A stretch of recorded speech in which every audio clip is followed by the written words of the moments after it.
Hi there, I'm Kylie Mowbray-Allen from Hello Media. And I'm Jenni Walke from Elephant in the Room Consulting, and you're tuning into Bite-Sized Business Live Podcast, the show that helps business owners get clarity and insight to grow their dream business. Whether you're launching, ready to scale, or figuring out what's next, we discuss the nitty-gritty, the hard bits, the opportunities, and the behind the scenes, and share how we've grown our own companies and helped others do the same.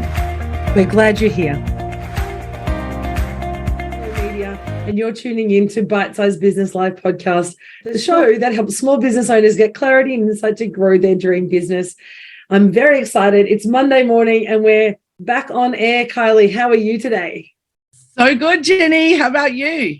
I am great. I'm so excited about today's topic because it's something that we've had lots of sort of side hustle conversations about, but around Instagram, so many changes going on with Instagram and it's becoming such an important platform. I'm so excited to be chatting with you about this today. Me too. So last week in our group coaching, with our group coaching clients, I did a massive big session on updates to Instagram. There's so many changes going on. But one of the things that I think before we dive into what's happening with Insta, with how to build your following, particularly if you were just starting out now, how would you actually go about doing that? But one of the things for everybody else that's already on Instagram to be aware of is that right now, every single thing that you put up that's a video is now going into the Reels feed. So it's really important that you get the right size. And so even if you're animating something, that then, of course, turns it into a video file, it will go in that Reels spot. So just be really aware of that for everyone and make sure that you're sizing it right. There's still so many people doing squares. There's still so many people doing choosing to go with their brand colors, but not realizing that actually the brand colors that make it too hard to read, like pink background with orange writing and stuff. So remember that if it's too hard for people, they'll just scroll on by. So if you want to capture them, then make it really work. The sizing thing is such a big. When the first shift moved from the square to kind of the slightly different shape, the rectangle, I guess, the portrait size, I was like, I really liked the way squares showed up. But now, of course, because the systems change and the way you look at it, it really frustrates me when you have the tops and bottoms of posts cut off and it doesn't sit right and you can't actually see the content or the branding's all cut off.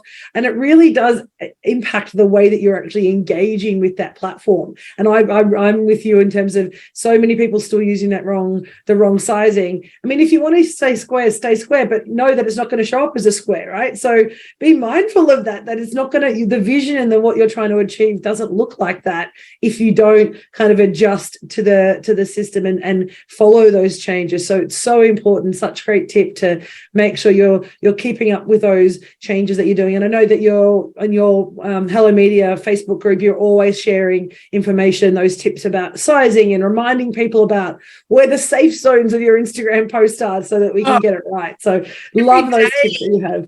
Thank you. Every day I am saying again to someone about those safe sizes. Well, I'll put the link. I've got it on my Hello Media Instagram as a pinned post right in the middle so that it's super easy for anyone to find. But it's such a small amount of space that you've got to be able to put words on or your captions on or whatever in a reel, because otherwise it's all covered up by all the things like your profile information or, your name of your account and the audio and all the other things on there. So it makes no sense to go to all that massive effort and then not be able to, for people to be able to see your content. And I think it's really important because when we're talking about how to build your Instagram following for your business and actually optimizing your Instagram profile, that's one of those things that you talk about all the time is when you're optimizing your profile or optimizing the way you're using it, simple things like sizing and keeping the content, your branding and your information in a space where people can see it is so important for engagement. Totally. And really one area that people forget about a lot is their highlights. So as soon as somebody clicks on to look at your Instagram account and look at your profile and find out what you're all about and do I want to know more about you, then rather than them going straight to your grid, then it's really important to have those highlights set up beautifully, named them really, really well. And then they can click on it and they can see all the things you've done to do with giveaways or all the things that you've got to do with your new program launch or whatever it is that you want them to see. But what's happening in stories, and then obviously the ones that you choose to keep in your highlights reels, is that in your highlights, is that that's where your really raw stuff is. It's really where they get to feel what you're all about. So it's so important to have things in there. But then in terms of the actual Instagram account, so many people aren't making use of those pinned posts at the top. So if you can have those 3 pinned posts that tell people who you are, what you're all about, maybe a top tip so that they can see what it is that you actually are going to be offering people, and making sure that those 3 things are you literally highlighting the awesomeness of you and your account, basically. The pin posts for me are one of those things that I'm like, I always forget about. I'm that person who forgets about them. But I love that tip.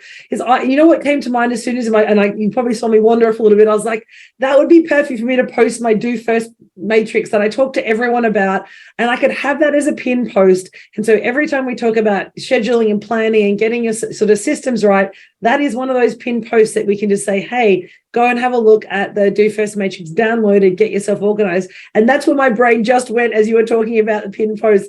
And I can think about some of the people who I work with, and I'm just thinking, what are the pin posts they have? And they're those things. It's like, this is how you find me. Here's my favorite book, or here's my tip of the week. And I love that. It's such a great insight on how you can use something so simple, which seems kind of nothing, but can have a really big impact on that engagement.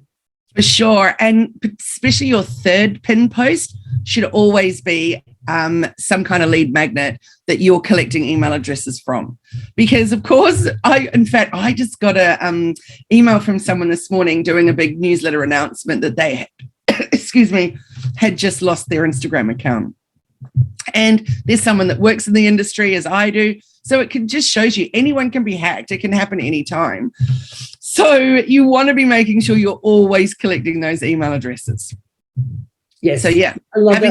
Idea. Great idea. Definitely. So tell us what is the first tip you give us if we're going to really optimize Instagram to build our following for our business? Well, firstly, you want to think about your content and what it is that you're putting out there. Why do I want to follow you? What am I actually getting from it? What are the benefits of being part of your Instagram world? So firstly, I want to see a good mix of content. So it can't just be reel after reel after reel. It also can't just be photo after photo. So mix it up and do a whole bunch of carousels, for example. Carousels are such a great opportunity to be sharing your wisdom in a way. Top tips on how to, like 3 reasons why, or 5 ways to do whatever. And then just swipe. And people really enjoy a good carousel. Make sure, of course, that you've got it as that portrait size, and keep it on brand. So I guess the next thing would be consistency. So making sure that we know who it is when we see you in the feed. So it's no longer, it's a little bit, I was going to say 1980s, but that's not true because it wasn't around in the 80s. But I always feel like it's a little 1980s when I see those accounts that are trying to go with that aesthetic for their photos. So it's got a particular filter on it or whatever. It's like, we've moved on from that now. So we want to do graphics that are like bold and standing out and really clearly who you are is what you're sharing. So for me, if it's those tips, I want to make sure that first carousel is really clear. What is it that you're going to get from me? And then swipe through to read the tips. So yeah, I'd say mixing up your content, what you're posting, making sure that you're being consistent, particularly around your brand aesthetic, so that it's very easy to see who it is. But then also, I can't say enough the importance of stories. There's so many people, me included, that often don't even look at my feed on a daily. I go straight to stories. Swipe on through. So if you haven't got new stories constantly, then I've missed you, because a story, the minute you post a story, it takes you to the front of the stories feed. So if you're posting something every few hours, yay, you're just appearing at the front. That said, I really despise the daily updates or the minute by minute updates of people's lives. So the old way we used to play with Facebook, here's my coffee, here's my bagel, here's my dessert, here's my bill, here's the walking. Exactly. Yeah, that kind of overly, yeah. So take someone with you on a fun journey if you're going to an event, and do some minute-by-minute updates if you want to. But I don't need the minute-by-minute updates of your breakfast and getting your child to school and the dramas that you have and all that. Maybe a tiny bit, but not endlessly. Like, give me value instead that's going to make me want to keep following. I love that. So we're really looking at making sure we're doing engaging content, being mindful of who's reading it and how they're going to engage with it. That's so important. That story tip around, and I think when I think about stories, I think, I started to only do like one story a day because me and stories were not friends, and same with reels. We're getting better now though, because we're listening to your tips. But that idea about the stories about having, that 3 or 4 times a day, keeping you front of mind, again, that's just about engagement, isn't it? So that people want to follow you because now I can get new content, I'm seeing new things. And that's what really social media, it can be to help amplify your business, isn't it? Is because it's about how do I maintain connection, keep me front of mind, and someone else is going to share that with people and say, hey, look at this really cool story of this person, or look at this great reel of someone else. So having those constantly there means that you are going to build your followers because people will share it. You'll be that person or that post that people go, oh my God, I love this, and shares it with their friends. Totally. And so I think around building your Instagram and really making sure you're getting growth and engagement, and is firstly, you need to be engaging with other people. So it's not enough just to post and ghost and off you go. Like, you've got to actually hang out there, interact with people, be social on social media. But what I would say is a great way to do that is, I would always say 10 minutes a day, jump on and just go through your feed and just start liking and commenting and all that stuff that inspires you. But then take it to the next step or the next level. And the stuff that you like, that you think would be, if you liked it and it's going to be of value to your audience, then share it into your stories. So one of my top tips for growth that's working for me and working for particularly one of my clients who listened and is actually doing that is the sharing of other people's content into your stories. You can put a sticker on it and say, wow, love this, or click through to read the caption, or I totally agree, or even literally just an emoji on it, whatever it is. But the sharing, firstly, they appreciate that you've done it. But secondly, it shows that you're a generous individual. It also shows other people your feelings on certain things and your thoughts and your abundance, really, to share others. So it's a great way to get extra stories. I love that. That's a tip that we're definitely going to start doing. What I also like about that, it also demonstrates to your clients the types of things that you're interested in. So you get that kind of likability factor, right? If I think about the people and the stories that I love looking at, and the people that I follow, their stories are really cool. And if I'm following them and I'm sharing their stories, I'm connected with them. It has that kind of, hey, these are the type of people I like to listen to and hang out with and watch. And that says to others, well, actually, if that person likes that, that's similar to me. And we have that connection. So it really creates a connection even before someone's perhaps liked or shared or even commented on your post. Totally. So if you find a post, or you find a reel that you love, put it into stories and just go. It might even be that you want to, even encourage people to go and follow that account. So you're going even a step further. But when I think of, it could even be just personal interest stuff. So for me, for example, Humans of New York, I mean, who doesn't love that one? So you find one that you particularly love, share that into your stories and go, hey, you got to follow this guy. Like, it's all of his stuff is just such inspiring stuff, and so you're doing people a favor, introducing them to an account that they didn't know about before. Yeah, I love that. So what else are some of your strategies around in terms of content for business? What does that look like? Because we've talked about stories and reels. We've talked about making sure the branding is right and we're using the right sizes. But in terms of the type of content, how do we really boost our followers using content properly? So I would say that if you're not doing reels right now, it's time to jump on that. And you can make it literally as simple as this. You could be outside filming with your phone a little butterfly on a leaf. Or it could be just the clouds moving across the sky, or grab some footage from Canva, some stock footage. Then you could literally just put some words on it, like read the caption. It can be that simple, but then the caption needs to be engaging. It needs to have that you word in that first sentence so I know what's in it for me. What am I going to get from reading it? So it doesn't need to be that Reels is too complicated. It can just be some beautiful aesthetic with a nice video, with a really great trending audio that works with it, and a very few words that directs me to the caption.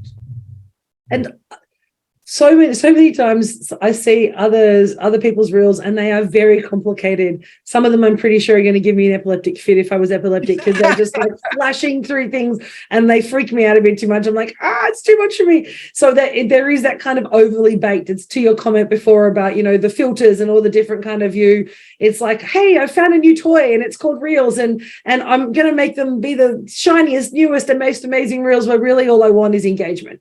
And if we and what I really want you to do is read my caption or click through or know about the blog or read the 5 tips that I'm giving you.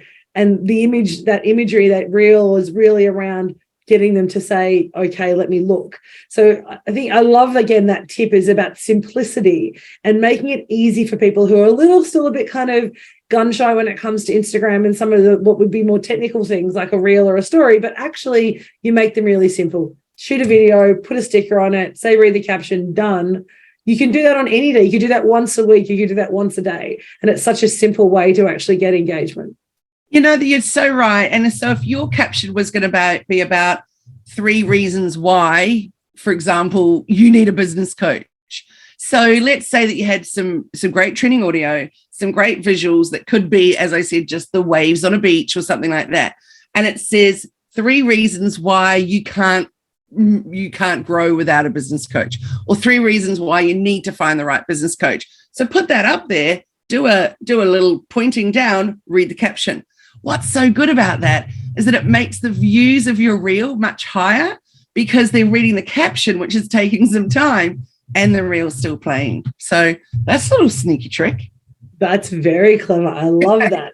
And it's all about the algorithm and how you make them love you, right? So that's... Yeah, so we don't want it to be too complicated where we're constantly making reels that are just a lot, So yes, it's good to do that from time to time, but you also need to be pumping out content that is manageable for you to keep up with your strategy.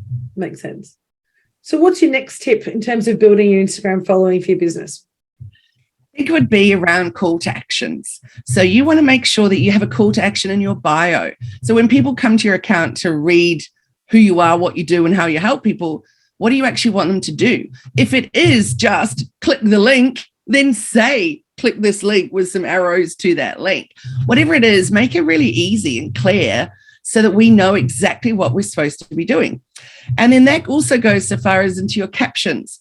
What do you want them to do? Do you just want them to passively watch the stuff? That's fine from time to time. But what about if it's to do with turning up to your webinar, or for you turning up, buying a seat in your next, I keep wanting to call it a masterclass, mastermind, empire builders, etc. If you want them in that, then they can't just passively watch what your reel is about. It's like, if you want to be part of this, click the link in the bio and boom, you're in. Yep. So making sure that they know how to. So I was seeing something really awesome the other day, and then they said that they were having a free conference. So I clicked the link, and then it didn't tell me to click the link. Like, it didn't tell me anything. It also didn't tell me the dates. So I went to their bio, clicked the link in the bio, didn't take me anywhere near anything about a conference. And then I just felt like I was wasting time going on this silly old rabbit hunt, trying to find, only then to find out that the conference was 3 days ago. But how easy would it have just been if they'd just been a little clearer about that? So I think clarity, consistency, and call to action, really just telling people what it is that you want them to do. Clarity, consistency, call to action. You've talked about call to action so many times, and I know so many people still don't do it. But it is such an important piece, because we talk about creating a pathway. We talk about making it really simple for your customers, your potential customers, to know how you want to work with them and how they can actually work with you. So like you said, don't make it like you're going on a rabbit hunt. Make it easy so that they go, okay, how do I work with Kylie? I click the link. How do I work with Kylie? I go to hellomedia.team. I know where it is. I've got everything set up, ready to go, but you're telling me what the next step is. And that's so important when we talk about clarity, is people come to us because they feel a little overwhelmed and confused. And if you have to worry about how do I do that and what is it going to look like, I'm already like, it's too hard. So making it really easy for someone to say, I'm overwhelmed, I'm tired, I need help with my social media, or I need help with my business. How do I do that? Click here. So simple. Yes. I think the important thing is to be thinking about or asking other people what they're seeing of your stuff. So, for example, I caught up with a friend who said to me, I didn't jump into your membership even though I thought it would be good because I wasn't available to be part of it that month. And I was like, oh, and then she goes, and it was only after that I realized it's actually a membership that is ongoing. It's not just about that month. So that was good for her to give me that feedback, because then I thought, how could I have worded things differently? Or let me go back and look at what I said to make sure that it was really clear. It's not just for a month, it's actually an ongoing. And then she said, and now when I'm going to be back from my trip away, is it too late really then to join? And I'm like, no. So you can join anytime. You're not missing out on anything. So again, it's good for me to get that feedback, because I'm going to go and look at, what does my website say? What do my social posts say? How can I make that clearer? Because always it's so important for all of us to remember, we know so much about our own businesses and our own programs and our own everything. Other people don't. Nice. So making it really clear. So asking a friend or asking someone who you would like to be your client, could you just tell me if you think that this makes sense to you, for example? Yeah. That's such a great tip, is having that feedback from people around you, that, you know, trusted advisors, to say, what do you like? Does this look good? And making sure it's not someone who just says yes all the time, who loves you enough to go, yes, it's beautiful, it's amazing. And like, but you never read it. Just have a look for me, right? So you can have that check and confirm. I love that. So any final tips for people? Because we're talking around, you know, profiles, making sure we're using the right shaped images, making sure the images and the words that we're using are engaging with people, and that people can read the caption and we're not getting it cut off. So some of those really basic principles of using Instagram the way it was intended in that way, but then making sure that bio has that call to action, and making sure our posts have that call to action, being really clear and having that consistency and clarity in the call to action. But what's the final tip that you'd give someone about really to build and grow their followers? It would be to let people know that you exist on other platforms.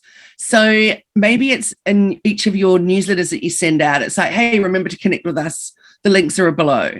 And then it would be your Facebook and your Instagram and all that. It would be on your business card, perhaps, that you would have a little QR code on the back, so that when you meet people and they can just scan it and follow you on Instagram. There's so many different ways that you can let people know that you're there. And because Instagram is not the best search engine, really. So it's not easy to find people unless they know exactly how to find you. So making sure that on your website it's super clear, and in all of your interactions it's really super clear to find you, is important to help you grow. And we have talked about that before, but in a different way. When we talk about when you first start your business, and we're doing that at the moment with our Empire Builders, about getting domain names and getting, you know, capturing your Facebook and Insta and LinkedIn and whatever platform you want to be on, and having them the same. So where possible. So if you say, like, we're very excited, we have Elephant in the Room AU now across everywhere. So if you type in Elephant in the AU, Elephant in the Room AU on Facebook, Insta, LinkedIn, and our website, it all comes up, because there's that consistency, because we're trying to make it easy for people to find us, rather than having lots of different ways to say. And I know back in the day, there was a bit of that where people would say, oh, well, you can find me on Instagram and it's this one, and it's a slightly different one on this one. But where possible, having that consistency makes it really easy for that engagement too. Absolutely. And if you can't get the Instagram name that you want, find one that's going to work for you. But it's very easy to change it up. So find one that works for you, that isn't complicated when you're telling someone. So, for example, I'm not going to say to you, go and look for me on Instagram. I am hello_media_team_. I'm just going to go hellomedia.team. Boom. Easy, simple, because that's also my website. So I think what gets too complicated with all the underscores and all the other bits and pieces that you can put in it. Yeah, make it as simple as possible for people to find you. And I've done that before where I've gone to Insta, tried to look for someone, and I've typed their name in, and they had, and I know they've got a profile, but I cannot find them because the way they've set it up, they haven't got their name there. It's not linked to it. And yeah, it's that sort of weird underscore, lots of different, things except the name that it should be, right? Yes. Such an important topic. If we want to learn more about the strategies that you share, Kylie, in the work that you do, how do we find you? How can people find you and connect with you to get these amazing tips about Instagram? Well, you can join the Hello Media Facebook group, but the easiest way to find us is just go to hellomedia.team on our website, and then you can find the different places. Just look under offerings, and then off you go with going on a journey with us. What about you, Jenni? How can people connect with you? We're at elephantintheroomau.com is our website, and Elephant in the Room AU at all our socials, and you can find us there. We like hanging out at Instagram at the moment. We're playing around with all these tips that you're sharing with us around call to actions and reels and stories. We're starting to have more fun with them. I travel so much. I'm enjoying sharing photos of what shoes I'm wearing or where I'm, which airport I'm currently at. So that's a bit more fun.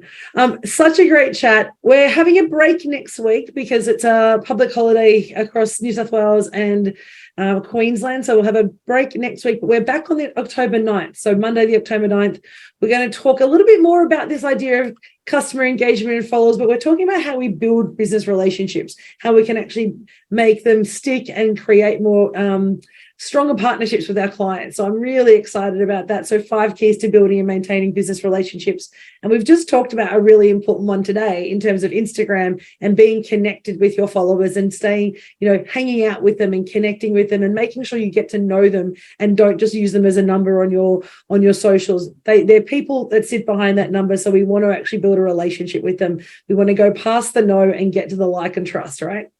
Yes, beautifully said. I love that so much. I'm so looking forward to talking about that with you in a couple of weeks' time. So enjoy your public holiday. I hope that it's restful or action-packed, whatever you need it to be. We're having a grand final with Broncos and Penrith. So we're very excited in Sydney watching the grand final. So hopefully we'll come home champions of Penrith, but we'll see how we go. But thanks everyone for tuning into this episode of Bite Size Business Live podcast. Make sure you subscribe and follow us so you don't miss any future episodes. We'll be back on October 9th. Look forward to seeing you then. Thanks so much. Bye. Thank you.